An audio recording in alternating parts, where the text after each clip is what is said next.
यानंतर सन्माननीय वक्त्यांनी आपलं मार्गदर्शन करावं अशी त्यांना नम्र विनंती. नमस्कार सर्वांना.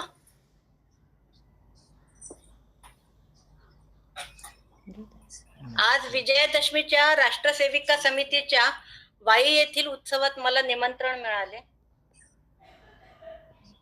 आणि वंदे मातरम ह्या महामंत्रावर मला बोलण्याची संधी दिली त्याबद्दल मी राष्ट्रसेविका समिती वाई शाखा कृष्णाई शाखा वाई यांचे आभार मानते आणि संस्कृती शाखा पुणे यांचे सुद्धा मी आभार मानते. शिवाय माझी थोरली बहीण निर्मलाताई कांदळगावकर हिने ही संधी मला उपलब्ध करून दिली त्याबद्दलही मी तिचे आभार मानते. आज विजयादशमीच्या उत्सवाच्या निमित्ताने मला इथे यायला मिळाले. वाईला माझी मैत्रीण असते, तिला पण मी सांगितलेलं आहे. तर या निमित्ताने सगळ्यांचे वाईच्या सेविकांची भेट होती, याच्यात मी खूप आनंद मानते. वेद मंत्राहून आम्हा वंद्य वंदे मातरम, वंद्य वंदे मातरम, वंद्य वंदे मातरम. निर्मिला हा मंत्र ज्यांनी आचरीला झुंझुनी, ते हुतात्मे देव झाले स्वर्गलोकी जाऊनी. गातयांच्या आरतीचे गीत वंदे मातरम, गीत वंदे मातरम, वंद्य वंदे मातरम. वेद मंत्राहून आम्हा वंद्य वंदे मातरम, वंद्य वंदे मातरम. हा जो वंदे मातरम हा जो आहे त्याला आपण इतकं उच्च कोटीचं स्थान दिलेलं आहे का वेद मंत्राहून वंद्य आहे आम्हाला हा. आता वेदांचे मंत्र हे जे आहेत आपल्याला सगळ्यांनाच माहिती आहे का वेद हे अपौरुषेय आहेत, म्हणजे हे कोणी निर्माण केलेले नाही आहेत. माझा आवाज येतोय ना सगळ्यांना व्यवस्थित? हो हो येतोय. आणि कॅमेरा पण व्यवस्थित चालू आहे ना? हो हो व्यवस्थित आहे. हा धन्यवाद. तेच एकदा टेस्ट करायचं होतं. तर वेद हे अपौरुषेय आहेत, म्हणजे त्यातील जे मंत्र किंवा जे आहेत ऋचा ज्या आहेत ह्या कोणी लिहिले म्हणजे तयार केलेल्या नाही आहेत. तर ह्या ऋषी मुनींना त्यांना दृष्टे आहेत ते, आणि ते दृष्टे म्हणजे त्यांना दूरच दिसतं, दूरदृष्टी असलेले दृष्टे आहेत. आणि त्यांना हे सगळे हे वेद मंत्र जे आहेत ते त्यांच्या कानी आलेले आणि त्यांनी ते लिहून ठेवले. म्हणजे हे इतकं उच्च कोटीचे वेद आहेत आपले हिंदू धर्मामधील का त्या मंत्रांच्या इतकं उच्च स्थान आपण वंदे मातरमला दिले. आता वंदे मातरम ह्या शब्दाची निर्मिती म्हटलं तर वंद म्हणजे नमन करणे हा संस्कृत शब्द आहे, आणि मातृ ह्या आईसाठी जो शब्द आहे त्याची द्वितीय विभक्ती म्हणजे मातरम, म्हणजे आपण आईला नमन करणे असा त्याचा अर्थ होतो. आई म्हणजे केवळ जन्मदात्री आई असते असं नव्हे, तर आपण ज्या भूमीवर लहानाचे मोठे होतो ती मातृभूमीच होय. मग आता हिंदू सनातन धर्मामध्ये आपण गाईला सुद्धा गोमाता म्हणतो. म्हणजे काय, ती आपली जन्मदात्री आई आहे का? नाही. तर मग ही गोमाता म्हणतो म्हणजे आपण प्रत्येक प्राणी मात्रामध्ये मातृत्वाची भावना जागृत असते आपल्याला. त्याच्यामुळं हे आपण जे वंदे मातरम म्हणतो हे भारत भूमीसाठी हा मंत्र आलेला आहे. आणि त्याचं हे वंदे मातरम हा परवलीचा मंत्र झाला केव्हा, तर जेव्हा आपण पारतंत्र्यात होतो, आपल्यावरती अनेक संकट आलेले आहेत, अनेकांनी आपल्यावरती राज्य केलेलं आहे, त्यावेळी हा जो आपल्याला मंत्र मिळालेला आहे वंदे मातरम, आणि त्यामुळं आपल्याला ह्या मातृभूमीचे गीत जे गायलेले आहेत आपण, अनेक क्रांतिकारकांनी उत्कट गीते गायलेले आहेत हे या भारत मातेवरती. तर त्यांनी आणि अनेकांनी प्राणांची आहुती दिलेली आहे.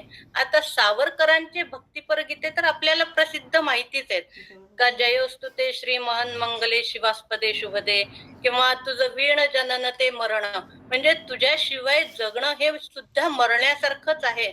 अशी एकाहून एक देशभक्तीपर गीते ऐकतच आपण लहानाचे मोठे झालो.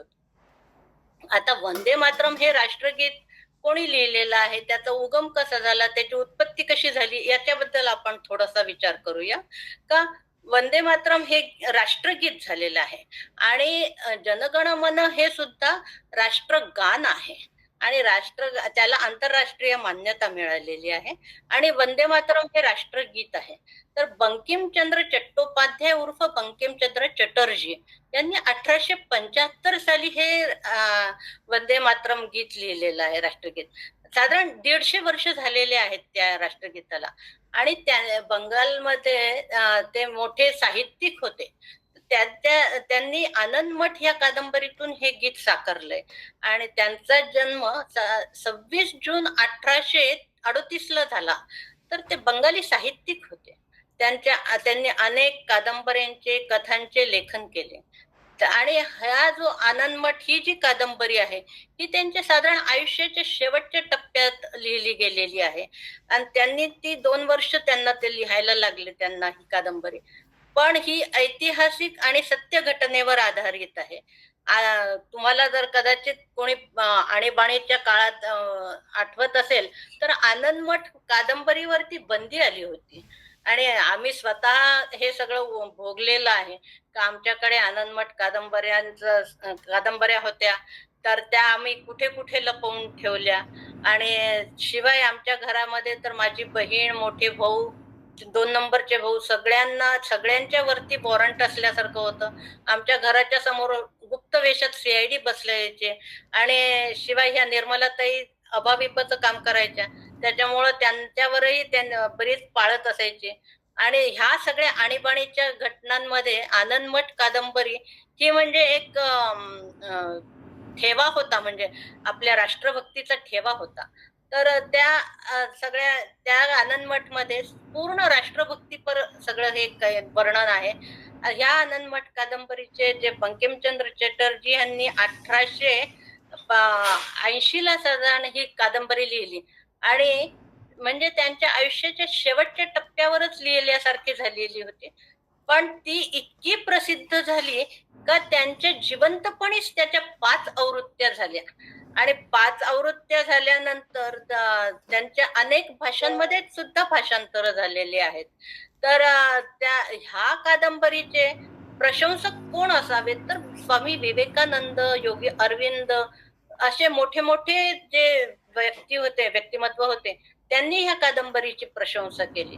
योगी अरविंद तर या कादंबरीने आणि वंदे मातरम गीताने तर इतके भारावले गेले का बंकिमचंद्र चटर्जींच्या निधनानंतर त्यांनी ह्या कादंबरीवरती इंदू प्रकाश नावाच्या या नियतकालिकेमध्ये वंदे मातरमचे वर्णन म्हणजे एक पवित्र मंत्र म्हणून केले आहे. तर आणि शिवाय त्यांची तुलना महाकवी कालिदासांच्या बरोबरीने केलेली आहे. आता ह्या वंदे मातरम गीताच्या गायनाने अखिल हिंदुस्थान गुंजून उठेल असं बंकिमचंद्रांचं जे भाकीत होतं ते जवळपास खरं ठरलं. ह्या कादंबरीच्या निमित्ताने देशभक्तीचं जे मूल्य आहे ते प्रस्थापित झालं आणि भारताला नितांत सुंदर अशा राष्ट्रगीताची प्राप्ती झाली. या गीताचा मूळ स्रोत हा रणगर्जना होता. आणि शिवाय भारताच्या स्वातंत्र्य लढ्यातील अनेक सैनिकांनी ही रणगर्जना, त्यांच्यासाठी ही रणगर्जनाच ठरली. आता आनंद मठ या कादंबरीचं वर्णन किंवा त्या काळची तत्कालीन परिस्थिती काय होती त्याचा आपण थोडासा विचार करूया. साधारण 1770च्या सुमारास बंगाल इंग्रजांच्या अंमलाखाली आला नव्हता. इंग्रज फक्त दिवाण होते आणि ते वसूल करायचे आणि नवाबाकडे आणून द्यायचे. बंगालच्या जनतेच्या जीवित आणि वित्त मालमत्तेचे जे जबाबदारी किंवा रक्षणाची जी जबाबदारी होती ती मीर जाफर नावाच्या नवाबावर होती. तर तो मीर जाफर म्हणजे अतिशय पापी आणि त्याच्यानंतर नराधम असा आणि विश्वासघातकी होता. तो म्हणजे कोणत्याही अर्थाने तो चांगला नव्हता. मीर जाफर म्हणजे मनुष्य जातीला कलंकच होता. पण हा तेव्हा स्वतःच रक्षण करू शकत नव्हता कारण तो सदैव अफूच्या नशेत असायचा आणि त्यात मग आता जर तो स्वतःचं रक्षण करू शकत नाही तर तो बंगालचं रक्षण काय करणार असं म्हणजे त्यामुळं काय झालं का इंग्रज कर वसूल करून आणायचे आणि कोलकात्याला पोचवायचे. मग इकडे काय बंगालमध्ये हाहाकारच झाला कारण तो मीर जाफर काही लक्ष द्यायचा नाही. मग आता म्हणजे थोडक्यात सांगायचं झालं असं तर म्हणजे संक्षिप्तपणे आपण जर मांडूयात तर काय का महसूल इंग्रजांच्या हातात आणि राज्यकारभाराची जबाबदारी ही नवाबावर होती. मग ज्या ठिकाणी इंग्रज कर वसूल करायचे त्या ठिकाणी त्यांनी कलेक्टर नेमले. त्या भागामध्ये कलेक्टर नेमून त्यांनी त्या वसुलीचा कार्यभार सांभाळायचे. आणि मग तो वसुली म्हणजे कशी का आता जर तुमच्याकडे पीक पिको नाही तर न पिको लोक उपासमारीने जगो अथवा काही त्यांचं हो महसूल वसूल करायचा म्हणजे करायचा हा इंग्रजांचा हे होता प्रयत्न असायचा किंवा ते भयंकर कडक पद्धतीने वसुली करायचे. मग तो त्याच वेळी महाभयंकर असा दुष्काळ पडला का सगळीकडे अन्ना वाचून लोक मरत होते, पटापटा मरत होते. शिवाय त्याच्यात भरीत भर म्हणजे प्लेग आणि त्याच्यानंतर जे देवी पटकी हे जे पूर्वी संसर्गजन्य आजार जे होते ते सगळीकडे पसरले. आणि त्यामुळं काय झालं का घरातले लोक सुद्धा एकमेकांच्याकडे लक्ष देऊ शकत नव्हते. त्याला एखाद्याला देवी झाली म्हटलं का त्याला सोडून ते चालले जायचे, बाहेर निघून जायचे. असं म्हणजे सगळे गावाच्या गाव ओस पडले, मार्केटच्या मार्केट ओस पडले. जी म्हणजे जो भाग संपन्न म्हटला जायचा कारण बंगाल हे अतिशय संपन्न आपण रवींद्रनाथ टागोरांच्या सगळ्या कवितांमधून वगैरे ऐकतो किंवा पुस्तकांमधून पाहतो का बंगाल हा किती संपन्न भाग होता. पण त्यावेळी त्या 1770च्या काळामध्ये अतिशय दुष्काळाने सगळ्यांचे हाल झाले. आणि मग काय मग लोक म्हणजे दुष्काळ उपासमार याच्यामुळे त्रस्त झाले. आता त्यावर काय करायचं तर एक संतान म्हणून संन्यासी लोक जे आहेत त्यांना संतान म्हणतात. तर त्यांनी एक बंड चालू केलं. आणि मग त्या बंड चालू केलं म्हणजे काय त्यांनी केलं का ज्यांना इंग्रज वसूल करायचे त्यांच्या विरुद्ध त्या लोकांनी इंग्रज जो महसूल वसूल करायचे त्याच्या विरुद्ध त्यांनी बंड चालू केलं. आता ह्या बंडामध्ये कोण कोण होते संतान म्हणजे काही ते अगदी सगळे ब्रह्मचारी होते अशातला भाग नाही, ग्रस्थाश्रमी पण लोक होते. आणि त्यांनी काय आपलं स्वतःच्या बायको मुलं घरदार सगळ्यांचा काही काळ त्याग करून म्हणजे हे समाजसेवेचं महाव्रत घेतलं होतं. आणि मग त्या महाव्रताला त्यांनी संतानाचे बंड असं केलं. आता मग हे लोक काय त्यांचं कर्तव्य काय होतं किंवा त्यांचा उद्देश काय होता हे बंड करण्याचं तर त्यांनी इंग्रजांची जी लूट आहे आता सत्ता जर तुमची नाहीये तर तुम्ही वसुली कशी काय करता ह्यावरती त्यांचा आक्षेप होता. आणि मग ती लूट इंग्रजांनी जी लुटली आहे म्हणजे किंवा जो महसूल गोळा केला तो लुटून आणायचा आणि सर्वसामान्य लोकांना खायला प्यायला त्यांना त्याच्यातनं द्यायचं असं त्यांनी ठरवलं होतं. आणि मग त्याप्रमाणे ते संतानांचे बंड त्यांनी चालू केलं आणि सगळ्या लोकांना आपलं सहकार्य करण्यासाठी त्यांनी आपलं हे केलं. आता त्या लोकांना म्हणजे जे संतान होते त्यांचे भारतावरती निस्सीम भक्ती होती अगदी. त्यांना वंदे मातरम हे त्यांचे स्फूर्तिगान होतं. आता आपण साधारण मराठी लोकांना ह्याच्या समान दुवा असा एक लक्षात येईल का आपले स्वामी रामदास समर्थ रामदास हे सुद्धा संत होऊन गेले, शिवकालीन संत होते. शिवाजींच्या काळात त्यांनी हे केलेलं आहे, त्यांची कारकीर्द होती त्यावेळी. आणि त्यांनी सुद्धा काय केलं का जागोजाग मठ स्थापन केले. मठ स्थापन केल्यानंतर महंतांची संघटना उभी केली. आणि महंत हे कोण असे तर बलोपासक असायचे. तेही व्रतस्थ जीवन जगायचे, स्वतः ते लढायचे नाही पण शासनाचा म्हणजे परकीय लोकांचा जो शासनाचा प्रतिकार करायचे त्यांना करण्यासाठी ते संघटित होऊन लढण्याला प्रेरित करत असत. आणि शिवाय छात्र धर्माचा उपदेश करत असत. स्वधर्म आणि विरोधकांचा नाश करण्यासाठी ते सांगत असत. मग वंदे मातरमचे जे हे आहे ते म्हणजे जे संतानांचे बंड आहे आणि स्वामी समर्थ रामदासांचं जो काळ होत म्हणजे त्यांनी जे महंत केले त्याच्यात साधर्म्य बरंच आपल्याला लक्षात येईल. आता हे जे वंदे मातरम स्फूर्ती गाणं आहे तर हे गाताना आपले अष्टभाव जागृत होतात. आता आपल्याला एक म्हणजे अष्टभाव म्हणजे काय आपण बऱ्याच वेळा म्हणतो का आपले अष्टभाव जागृत झाले, हे स्तोत्र म्हणताना किंवा हे मंत्र म्हणताना आपले अष्टभाव जागृत झाले.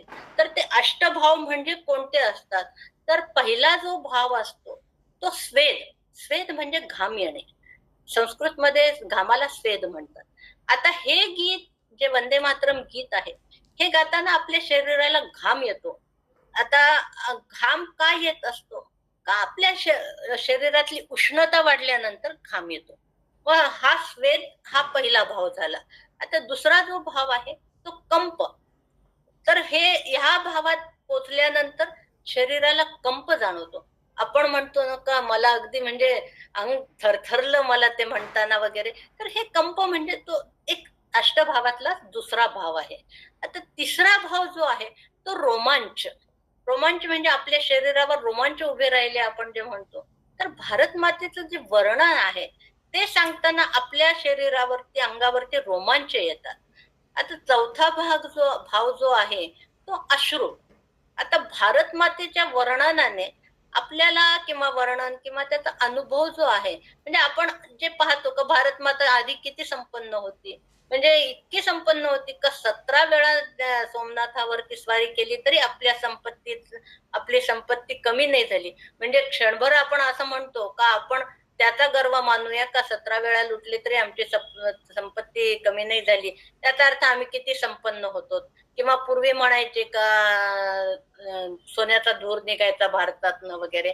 तर ही संपन्नता म्हणजे हे जे आहे आपल्याला अनुभव भारत मातेच्या विषयीच तर हे ह्याच्या अनुभवाने आपल्या डोळ्यामध्ये आनंदाश्रू येतात. मग हा चौथा भाव झाला. आता पंचम भाव जो आहे तो सत्वापत्ती. तर सत्वापत्तीमध्ये काय असतं का ह्या भावामध्ये अनुसंधान जे आहे आपलं ते जास्त टिकतं. म्हणजे आपण एखाद्या गोष्टीमध्ये अनुसंधान लागणं म्हणजे एकाग्रता होणे असा त्याचा अर्थ होतो. तर अनुसंधान जे आहे ते जास्त टिकतं या पाचव्या भावामध्ये. आता साधारणपणे सर्वसामान्य लोकांना इथपर्यंतच आपलं हे असतं. पण अष्टभाव ज्यांचे जागृत होतात त्यांचा जो सहावा भाव जो असतो तो असतो समाप्ती. मग ह्या भागात जेव्हा आपण प्रवेश करतो तर त्यावेळी काय असतं का गर्व अहंकार किंवा मान अपमान निंदा स्तुती हे सर्व काही समान वाटू लागतात. म्हणजे एक साधारण आपण म्हणतो का आपण देवत्वाला पोचल्यासारखं किंवा ऋषी मुनींच्या ह्याच्यासारखं आपण म्हणतो ना मी काही देव आहे का एवढं मला मान राग वगैरे येणार नाही असं जेव्हा आपण म्हणतो तेव्हा ती जी अवस्था असते ते षष्ठ भाव जे आहे तर त्यावेळी गर्व अहंकार निंदा स्तुती मान अपमान किंवा गीतेमध्ये आहे गीतेमध्ये समशत्रोच मित्रेच तथा मानापमानयो हा जो श्लोक आहे तर तो गीतेमधला असाच आहे का तो भक्ताचं वर्णन करताना हे सांगतात का ज्याच्याजवळ शत्रू आणि मित्र हे समान मानतात मान अपमान समान मानतात तशा प्रकारचा हा जो सहावा भाव जो आहे तो समाप्ती. म्हणजे या भागात प्रवेश केल्यानंतर ह्या सगळ्याची समान वाटायला लागतात हे सगळे आणि माणसामधले जे सद्गुण असतात ते वाढीला लागतात. आता सप्तम भाव जो आहे तो असंशक्ती. म्हणजे काय का आपले षटचक्र आहेत आपले जे 6 चक्र आहेत आपल्या शरीरामध्ये सर्वांना माहितीच आहे. योगशास्त्राचा सगळ्यांचा साधारण अभ्यास असतो आणि कुंडलिनी जागृत होणे किंवा हे जे सगळे आपले चक्र आहेत 6 चक्र ते जागृत होतात आणि आपण जे बोललेले शब्द आहेत ते सत्य होतात. अशा वेळीच जनकल्याणाचं जे काम आहे किंवा समाजाच्या साठी जे आपल्याला काही काम करायचं आहे तर ते कार्य हाती घेतलं पाहिजे. तो झाला 7वा भाव. आणि 8वा भाव जो असतो तो प्रलय म्हणजे सिद्ध अवस्था प्राप्त होते. म्हणजे इतकी सिद्ध अवस्था का आता सगळं काही आपल्याला प्राप्त झालंय, अशी सिद्ध अवस्था प्राप्त होते. आणि मग पुढील जन्मात काय होतं का ही कामं करून आपण जनकल्याणाचे काम करू शकतो, किंवा आपल्याकडे पुनर्जन्मावरती विश्वास आहे आपल्या धर्मामध्ये. तर त्याच्यामध्ये काय का आपण जर समजा आपण 5 भावापर्यंत आपण आपली उपासना झालेली असेल आणि मग 6व्या भावापासून म्हणजे पुढे त्यांचं ते लवकर येतं. तर हा हा ठीक आहे, पुनर्जन्माचा वगैरे आपण त्या विषयात आता जाणार नाहीये. तर अष्टभाव जे आहेत ते हे आहे, असे आहेत अष्टभावाचं वर्णन. आणि मग वंदे मातरम जेव्हा आपण गातो, हे स्फूर्तिगान जेव्हा गातो आपण, त्यावेळी आपल्याला हे सगळे अष्टभाव जागृत होतात. आता अशा या भारत मातेला जेव्हा आपण वंदन करतो, तेव्हा हे जे वंदन आहे, समर्पण आहे, तर बलिदानाची प्रेरणा देणारी भारत माता अशी आहे. आणि म्हणजे तिच्या स्वातंत्र्यासाठी आपण बलिदान हसत हसत देण्याची आपली तयारी असते. आणि भारत मातेला केवळ शब्दानेच वंदन करून चालेल का? तर नाही चालणार. मग त्याला आपल्याला काहीतरी कृतीची गरज आहे. तर कृती करण्याची गरज असल्यानंतरच आपल्याला भारतामध्ये लक्ष्मी, सरस्वती, दुर्गा, म्हणजे लक्ष्मी हे संपत्तीसाठी आपण वापरतो, सरस्वती ही बुद्धीची देवता आहे आणि दुर्गा ही शौर्याची देवता आहे. तर हे सगळ्या ह्या रूपामध्ये आपण ती सिद्ध होईल आपल्याला. आता लक्ष्मी आणि सरस्वतीच्या बाबतीत आपण जर समजा बोलायचं ठरवलं, तर त्याच्यात आपल्याला असं सांगता येईल का बुवा आपल्या देशातले अनेक बुद्धिवंत मुलं जे आहेत ते भारतात शिकतात आणि बाहेर परदेशात जाऊन नोकरी किंवा व्यवसाय किंवा काय करतात. म्हणजे काय झालं का आपल्या देशातली बुद्धिवंतांची जी पिढी आहे किंवा जी जनता आहे ती दुसरीकडे जाऊन त्यांच्या देशासाठी ते काम करतील. तर नोकरीनिमित्त जर समजा गेलं तर ते तिकडे जाऊन करतील. म्हणजे हा जो प्रकार आहे याला आपण सध्याच्या भाषेत ब्रेन ड्रेन म्हणून म्हणतात. तर ब्रेन ड्रेन म्हणजे आपलं ब्रेन तिकडे जाऊन ते हे वापरणं, ह्याला असं म्हटलं जातं. तर हे ब्रेन ड्रेन कमी करण्यासाठी आपल्या नवीन धोरणं जे आहेत ते राबवले गेलेले आहेत. आणि मग काय झालं त्याच्यामुळं काय का आपल्या देशातले अनेक बुद्धिवंत जे भारतात शिकून इतर देशात नोकरीनिमित्त गेले, तर त्यांना आपल्या देशात परत बोलावण्याचं कार्य सिद्धीला जाण्यासाठी त्यांच्या माध्यमातून आपण काय करू का विकासाची एक मुहूर्तमेढ रोवू. आणि हे जे करण्यामध्ये आपलं जे शासनाचे धोरण जे आहेत ते आपले चांगल्या पद्धतीने राबवले गेले. त्याच्यामुळं अनेक स्टार्टअप चालू झालेले आहेत, अनेक व्यवसाय चालू झालेले आहेत. बाहेरच्या देशातील जे कर्तबगार किंवा बुद्धिमंत आहेत त्यांना बोलावण्याचं आपल्याला हे झालेलं आहे, सक्सेस रेट हा चांगला आहे. तर ह्याच्यामुळं आपल्याला देशाची जी आर्थिक परिस्थिती आहे ती चांगली सुधारण्यासाठी आता आपल्याला माहितीच आहे का भारत देशात जी आर्थिक दृष्ट्या जी हे आहे, अर्थव्यवस्था जी आहे ती आपण आता जागतिक पातळीवरती 3ऱ्या क्रमांकावर आलो, हे सर्वांनाच माहिती आहे. आता जागतिक पातळीवरती जेव्हा आपला 20वा का 21वा नंबर होता, तो आज आपल्या ह्या नवीन नीतीचे धोरणं जे आहेत किंवा जे आर्थिक धोरणं आहेत, विकासाची धोरणं आहेत, याच्यामुळं आपण 3 नंबर वरती आलो. म्हणजे ही किती अभिमानाची गोष्ट आहे भारत देशासाठी. आणि ह्याच ठिकाणी आपली लक्ष्मी आणि सरस्वतीची आपली आराधना म्हणजे पूर्ण झाली असं नाही म्हणू. आपण महासत्तेशी आपल्याला अजून झुंजायचंच आहे. पण तरीही 3ऱ्या क्रमांकावर येणं ही काही सर्वसाधारण गोष्ट नाही. शिवाय कोरोना सारख्या महामारीच्या काळात अनेक देशांच्या आर्थिक व्यवस्था गडगडल्या होत्या. त्या तुलनेत आपल्या भारताने फार प्रगती चांगली केली, आपली अर्थव्यवस्था सांभाळून ठेवली. शिवाय आपण जी लस वगैरे तयार करणं आपल्या स्वतःच्या देशातली आणि त्या कोरोनालाही प्रतिबंध करणं, कारण इतर देशात किती लोक मेले ह्याचा आकडा सुद्धा कोणी जाहीर केला नाही. आपल्याकडे आकडा जाहीर केल्यामुळे आपल्याला वाटतं का खूप मेले, पण प्रत्यक्षामध्ये इतर देशांमध्ये याहूनही अधिक संख्येने लोक मेले आणि त्यांची आर्थिक व्यवस्था ही इतकी गडगडली तर त्यांना पगारांना सुद्धा पैसे नाहीयेत अशा पद्धतीचं झालेलं आहे. शिवाय मोफत वाटण्याच्या ह्याच्या नादापायी अनेक हे गडगडले आहेत. त्या तुलनेत आपली लक्ष्मी आणि सरस्वती ही अतिशय शाबूत आहे. आता राहतो प्रश्न दुर्गेचा. तर दुर्गेसाठीच आपण सध्या बलवान होण्याचे आपण ठरवत आहोत. तर जे 2 वर्ष म्हणजे कोरोनाच्या काळात आपण जरी मागे पडलो तरी आता आपण चांगल्या पद्धतीने सावरलो आहोत. आता ह्या वंदे मातरमच्या संदर्भात आता तो लक्ष्मी सरस्वतीचा भाग बाजूला ठेवूयात. आता 1905 साली काय झालं होतं का बंगालची फाळणी हा ब्रिटिशांचा एक प्रशासकीय निर्णय होता, ज्याच्यामुळं बंगालचे त्यांनी 2 भाग केले होते, पूर्व बंगाल आणि पश्चिम बंगाल असे 2 भाग केले. परंतु आपल्या देशात आपल्या देशाची फाळणी करणारे हे कोण, इंग्रज कोण, त्यांच्या विरुद्ध अनेकांनी मग त्यांना आक्षेप घेतला या गोष्टीवरती. परंतु लॉर्ड कर्झन जो होता त्यांनी काही ऐकलं नाही, तो पुढे गेला आणि बहिष्कार करण्यासाठी तो म्हणजे तो फाळणी करण्यासाठी सज्ज झाला. आता ह्याच्यावरती बहिष्कार आणि स्वावलंबन ह्या 2 गोष्टींचा पुरस्कार करून आपल्या स्वदेशी चळवळीचा उदय झाला आणि त्यामध्ये टिळक आणि लाला लजपत राय वगैरे ह्या मोठ्या थोर स्वातंत्र्य सेनानींच्या यांनी विरोध केला आणि मग इंग्रजांना अतिशय या गोष्टीचा त्रास होईल अशा पद्धतीने त्यांनी आपली संघटनेचं किंवा चळवळीचं स्वरूप केलं आणि मग या सगळ्या भानगडीमध्ये इंग्रजांना हा फाळणीचा निर्णय मागे घ्यावा लागला. आता आपल्या वेदांमध्ये अनेक सूक्त आहेत.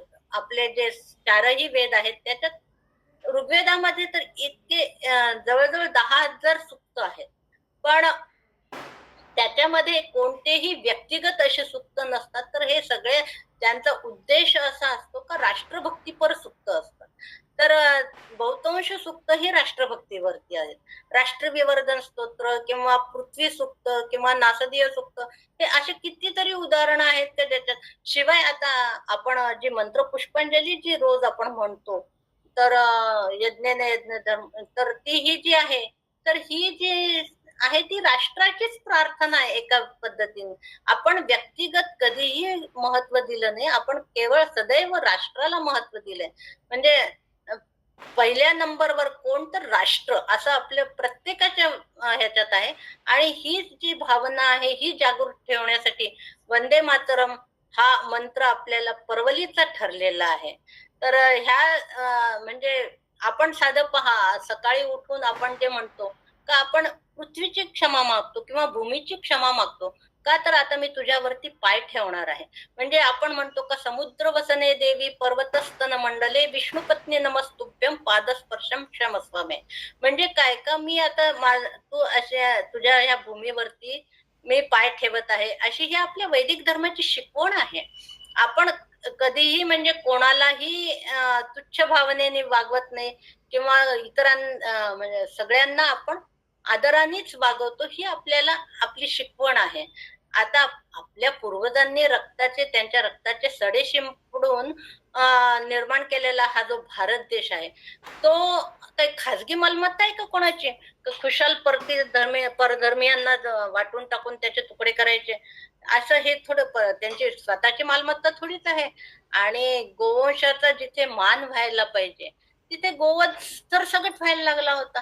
हे सगळं आपल्या उघड्या डोळ्यांनी पाहणं म्हणजे किती त्रास होत असेल या क्रांतिकारकांना.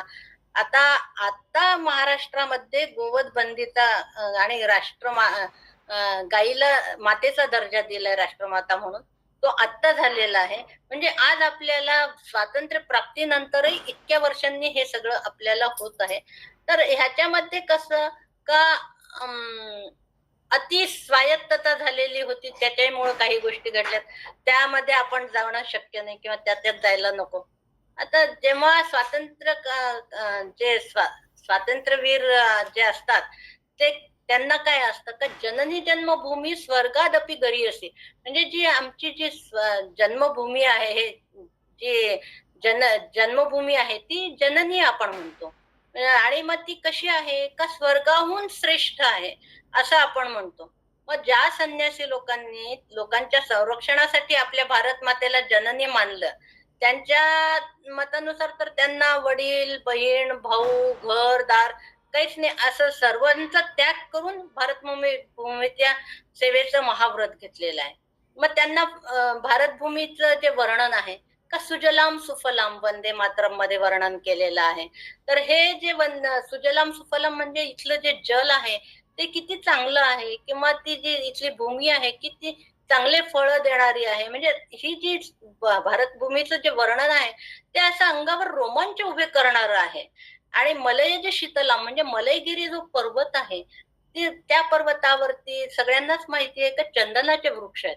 आणि चंदनाच्या वृक्षावरून मलयगिरीच्या पर्वतावरून जो वारा येतो तो शीतल आणि थंड आहे.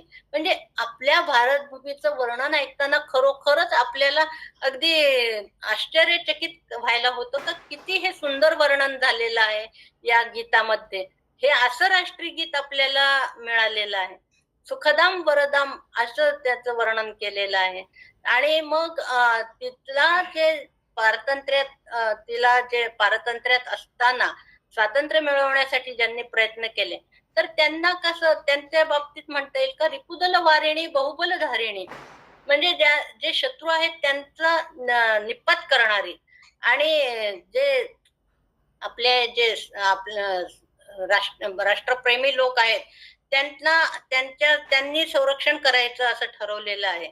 आता नवरात्री म्हणजे आपण काय म्हणतो तर नवरात्रांमध्ये दुर्गा ही जी असते दुर्गा देवी जी आहे तर बंकिमचंद्रांना काय व्हायचं का नवरात्रात दुर्गेचं दर्शन व्हायचं. आणि मग ते भारत माता जेव्हा पारतंत्र्यात होती त्यावेळी ती कालीमाता जी बंगालची मुख्य देवता आहे त्या काळी ती अंधाराने अशी व्यापलेली असायची. तिचं सर्वस्व लुटून गेल्यामुळं तिचं कशी दिसत असेल असं वाटायचं. आणि आपल्या देशाचं कसं स्मशान झालंय त्याच्यामुळं कंकाल मालिनी अशी ती कालीमाता दिसायची त्यांना. परंतु बंकिमचंद्रांना भारत माता ही कशी अपेक्षित होती तर दशभुजा धारिणी अशी अपेक्षित होती. आता दशभुजा धारिणी म्हणजे काय तर तिच्या जे 10 हात आहेत ते विविध दिशांना पसरलेले आहेत आणि त्या हातामध्ये विविध आयुध असतील अशी ही दशभुजा धारिणी असावी. आणि मग ती कशी शत्रूंचा नाश करणारी. शिवाय तिच्या पायाखाली जे सिंह वगैरे असायचे तर ते सुद्धा शत्रूंना तुडवले जातील अशा पद्धतीने ती भारत माता असेल अशी दशभुजा धारिणीचं त्यांना अपेक्षित रूप होतं. आपण आज बंगालमध्ये काय परिस्थिती आहे किंवा बांगलादेशामध्ये काय परिस्थिती आहे हे आपण रोज पेपरमध्ये वाचतो, बातम्यात ऐकतो आणि त्याच्यामुळं मन विषण्ण होतं का ज्या ठिकाणी दुर्गा पूजा हा महत्वाचा सण मानला जायचा, दुर्गा पूजेला अनन्यसाधारण महत्व होतं. किंबहुना आपल्याकडे दुर्गा ही त्या बाजूनी तिकडनंच नंतर आपल्याकडे पण दुर्गा बसवणे वगैरे हा प्रकार आलेला आहे असं म्हणायला हरकत नाही. पण तिथे आज दुर्गा पूजा उघडपणे करता येत नाही. बांगलादेशात तर आता नुकत्याच घडलेल्या असंख्य घटना अशा आहेत का जिथे दुर्गा पूजा करायला बंदी घातलेली आहे. आणि मग तिथे हिंदू दिसला का सरसगट त्याची कत्तल होत आहे, त्याला मारलं जात आहे, कापून टाकलं जात आहे. मग त्याला ते कोणी जातपात विचारत नाही, तू कोणत्या जातीचा आहेस रे, काय आहे रे, काहीच नाही विचारत. सरळ त्याचा पराजय त्याला मारून टाकलं जातं. यासाठी आपल्या हिंदूंनी आपली जात पात सगळं धर्म वगैरे सगळं विसरून एकत्र येण्याची गरज आहे. आणि आज सुद्धा आपल्याला वंदे मातरमच्या ह्या मंत्राखाली आपल्याला सगळ्यांनी संघटित होण्याची आणि इतरांना प्रतिकार करण्याची गरज आहे. आता कसं असतं का जो दुर्बल असतो तर दुर्बल म्हणजे आता तो एक श्लोक आहे का अश्वाला मारतील का यज्ञात बळी दिला जाईल का अश्व नाही दिला जात कारण तो मारेल. त्याच्यानंतर हत्तीला दिला जाईल का नाही कारण तो हे आहे शक्तिशाली आहे. मग कोण जाईल तर दुर्बल असेल तोच म्हणजे शेळी बकरी असंच जाईल ना. म्हणजे ह्याचा अर्थ काय झाला का आता आपल्याला असंघटित करून ह्या लोकांनी, इतर धर्मीयांनी आपल्याला मारायचं म्हणजे निपात करण्याचं ठरवलेलं आहे आणि त्यांना त्यांचं राष्ट्र प्रस्थापित करण्याचा त्यांचा जो मानस आहे तो आपल्याला संघटित होऊन आपल्याला त्यांचा प्रतिकार करण्याची आज गरज आहे. आता दुर्बल घटकांच्या बाबतीमध्ये काय घडतं का कोणी आपला वैयक्तिक स्वार्थ साधण्यासाठी त्यांना हाताशी धरतात आणि मग विभाजन केलं जातं आणि मग त्याच्यामुळं ह्याच्यामुळं विभाजनामुळं दुर्बल हे अधिक दुर्बल होतात आणि ह्याचा फायदा इतर धर्मीय उठवतात. तर त्यांना ह्या गोष्टीचा विचार करून जो समितीने आज वंदे मातरम विषय निवडला तो म्हणजे इतका सार्थ आहे का आज खरोखर याची गरज आहे. म्हणजे अशा पद्धतीने जर वंदे मातरमच्या बॅनर खाली आपण जर एकत्र येणार असू तर मला वाटतं ही एक अजून नवीन एक क्रांतीच ठरेल आणि त्याचा अतिशय आवश्यकता आहे. आजच्या घटकेला त्याची गरज आहे. आता वंदे मातरमचा प्रभाव हा केवळ भारतातच झाला होता असं नाहीये. इतर देशातही त्या क्रांतिकारकांनी या मंत्राचा जागर करून ब्रिटिश सत्तेला आव्हान दिलं, चळो का पळो केलं. आता भारत मातेच्या साठी अनेकांनी आपले संसार उद्ध्वस्त होताना आपल्या डोळ्यांनी पाहिलेले आहेत. परंतु त्याच्यासाठी शोक न करता ते स्वातंत्र्यासाठी त्यांनी आपलं समर्पण केलेलं आहे. आता सगळ्यांनाच ह्या गोष्टीची कल्पना असेलच का ज्या चाफेकरांचे 3ही बंधू गेलेले आहेत. तर शेवटी वडील म्हणतात का मला ह्याचं वाईट वाटतंय का मला 4थं अपत्य का नव्हतं. म्हणजे इतके इतके हे आपल्याकडील लोक जे आहेत ते इतके राष्ट्रप्रेमाने अत्युच्च राष्ट्रप्रेम म्हणता येईल त्यांचं तर ते आपल्या स्वतःच्या मुलांविषयी सुद्धा त्यांना त्याचं वाईट वाटलं नाही. भगतसिंगांचं तर आपल्याला सगळ्यांनाच माहिती आहे का त्यांचे मुलं चिरडून मारले पण त्यांनी कधी डोळ्यातनं पाणी नाही काढलं.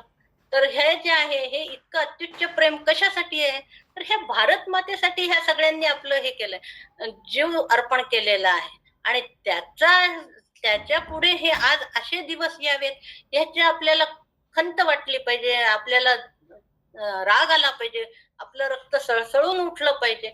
याच्यासाठी आज वंदे मातरमचा विषय घेतलेला आहे आणि तो मला अतिशय सार्थ वाटतो. आज आपला हिंदू धर्म जो आहे तो आपल्या नैतिक मूल्यांवरतीच इतके दिवस टिकला. कारण आता इतके आपल्यावरती आक्रमण झाले परंतु आपला हिंदू धर्म आपल्या व्यवस्थित टिकून ठेवला का तर विघातक वृत्तीचे आपल्या लोक कितीतरी आहेत आणि राष्ट्रीय भावनेला झिडकारून टाकून आपल्यात फूट पाडत आहेत. आजपर्यंतच्या इतिहासात कधी आपण असं जाणवलंय का किंवा दिसलं का आपल्याला आपण म्हणजे लोकांना आक्रमण केलं वगैरे असं कधीच घडलं नाही.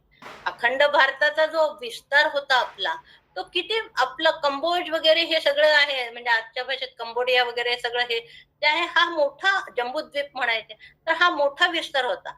पण ह्या विघातक शक्तींनी भारत मातेचे तुकडे तुकडे केले आणि अजूनही करण्याचे प्रयत्न चालू आहेत. आता पाकिस्तान आणि बांगलादेश हे आपल्या भारतातच होते पण आता ते बांगलादेश तर आपल्या डोळ्या देखत झालेला आहे ना. पाकिस्तान तरी मला असं वाटतं काही जणांनी म्हणजे आम्ही स्वातंत्र्यातच जन्मल्यामुळं पाकिस्तानचं माहिती नाही पण बांगलादेश तर आपल्या डोळ्यासमोर झालेला आहे आणि त्याच्यासाठी आपण कितीतरी मदत पाठवली. आजपर्यंत आपण त्यांना मदत करत आलो पण आज आपल्याला कशी वागणूक मिळतीये ह्याचं म्हणजे खंत वाटते. ह्या सोडून आज पाकिस्तान नाही आपल्या बांगलादेश नाही सिंधू नदी नाहीये ही सगळी खंत आहे. आपल्या मंदिरांचा विध्वंस केला, आपल्या संस्कृत पाठशाळांचा विध्वंस केला. तर ह्याचा जो आहे मूळ जे आहे तर बुवा ह्यांची संस्कृत पाठशाळा उद्ध्वस्त केली, यांच्या जवळचं भांडार उद्ध्वस्त केलं तर यांच्याजवळ काही राहणार नाही. अशा पद्धतीने म्हणजे नालंदा विद्यापीठाचं तर सगळ्यांना सर्वश्रुत आहे तर कितीतरी महिने त्या ह्याच्यातनं धूर निघत होता. इतके आपले श्रेष्ठ हे वेद वगैरे आपल्या जवळचे होते ते सगळे आपले त्या लोकांनी जाळून टाकले सगळ्यांनी.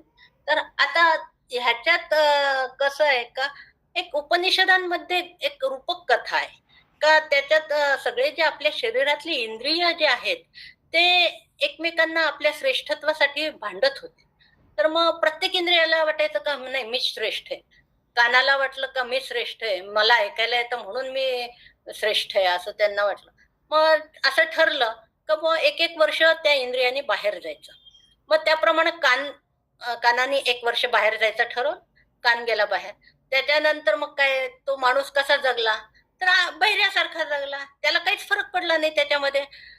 डोळ्यांनी मग जेव्हा तो परत आला तेव्हा विचारलं माझ्यामुळं काय अडलं, तर काही अडलं नाहीये, बहिऱ्यासारखा तो जगला. डोळे बाहेर गेले एक वर्ष, डोळे नसल्यावरती काय झालं तर आंधळ्यासारखा जगला. असं सगळ्या इंद्रियांना जे श्रेष्ठत्व त्यांना वाटत होतं ते सगळे असे एक एक वर्ष बाहेर गेले, पण माणसाचं काहीही अडलं नाही. परंतु जेव्हा प्राण बाहेर जायला निघाला तेव्हा प्राण बाहेर जायला निघाल्यानंतर काय झालं, इंद्रिय आपलं गलित गात्र होत चाललं. आणि मग त्याच्यामुळं मग काय झालं का ही प्राण ही सर्वश्रेष्ठ आहे हे सर्वांच्या लक्षात आलं. तर हे जे प्राणाचं जे महत्व आहे तशी ही प्राणशक्ती आहे. वंदे मातरम ही आपल्या राष्ट्रासाठी आवश्यक असलेली प्राणशक्ती आहे आणि त्या प्राणशक्तीच्या आराधना करून आपल्याला समोर आव्हान जे आहेत आपल्या समोरचे त्याला सामोरं जायचंय. आता कालचीच गोष्ट घ्या, राष्ट्रीय स्वयंसेवक संघाचं जो रत्नागिरीचं संचलन चालू होतं त्यावेळी प्रतिकार झाला, ही बातमी आपण सगळ्यांनीच वाचली असेल. जेव्हा राष्ट्रीय स्वयंसेवक संघ सगळे कोणत्याही आपत्तीच्या वेळी अग्रेसर राहतो आणि मदतीची भावना ठेवून जाती धर्म पंथ काही न पाहता मदत करतो, त्या संघटनेवरती असं काही त्रास होणं, विरोध होणं ही खेदाची गोष्ट आहे. आत्ताच ताईंनी सांगितलं का 80 वर्षापूर्वी 1936 ला वंदनीय मावशींनी जे स्त्रियांचं संघटन केलेलं आहे किंवा स्त्रियांना एक जागृत केलेलं आहे किंवा आपल्याला त्यांना सशक्त दुर्बल न ठेवता त्यांचं संघटन केलेलं आहे, ते आपण त्यांचं जे मोठं कार्य आहे ते आपण कधीच विसरू शकत नाही. आज देश विदेशात संघ आणि समितीचं कार्य चालतं, त्याच्यामुळे अनेक कुटुंब ह्या देशभक्तीमध्ये धावून निघतात. त्याच्यात ज्यावेळी देवांना सुद्धा संकटाच्या वेळी आदिशक्तीचीच त्यांनी उपासना केली आणि मग असुरांचा नाश केला. म्हणजे ह्या दुर्गेच्या रूपाने आपण नवदुर्गेच्या रूपाने काय करतोय का, आपण पुन्हा सगळ्या सेविका भगिनी पुन्हा एकदा वंदे मातरमचं स्मरण करून अशा या बिकट परिस्थितीत आपल्याला आपल्या समोर जे उभे राहिलेले आव्हानं आहेत त्या सामोरं जाण्यासाठी एक शक्ती मागूया आपण. आणि हा विजयादशमीचा विजय उत्सव साजरा करण्यासाठी असतो. तर त्या विजयोत्सवाच्या वेळी मी आपल्याला म्हणजे सर्वांच्या वतीने आपण नवदुर्गेला बुद्धी दे, सामर्थ्य दे, विवेक दे आणि राष्ट्रहित आमच्याकडून घडू दे अशी एक मागणी मागते. आणि त्या ह्यात विजयादशमीच्या उत्सवाच्या निमित्ताने आपण एक विजयाचं सोनं लुटूया आज. म्हणजे असं एक विजयादशमीच्या उत्सवाच्या निमित्ताने मला सांगता येईल. आज मला कृष्णाई शाखा बाई यांच्या वतीने मला बोलायला एक संधी मिळून दिली, त्याबद्दल मी त्यांच्या आयोजकांचे खूप खूप आभार मानते. आणि माझ्याकडून काही विषय मांडायचे सुटले असतील तर क्षमा मागते. आणि आज सर्वांना धन्यवाद. हॅलो श्यामलताई, नमस्कार श्यामलताई. हा नमस्कार. मी माझी एक नांदेडला मैत्रीण आहे, ती पण बहुतेक तिच्या सोबतच काम करत असेल, प्रतिभा देशपांडे. अच्छा अच्छा, बरं बरं. नाही, प्रतिभा देशपांडे काही लक्षात नाही आलं. नाहीये का? हा, काही लक्षात ती या संघाचं काम करते तिथे. मुग्धाताई, आपण आधी शाखा संपवून नंतर गप्पा मारू. खूप छान सांगितलं, मार्गदर्शन केलं. शाखा संपवू आपण.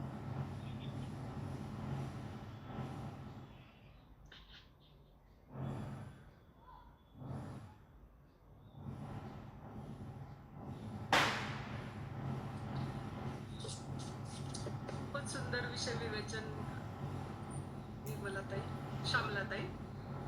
वंदे मातरम हा अगदी गहनीय विषय, पण ताईंनी तो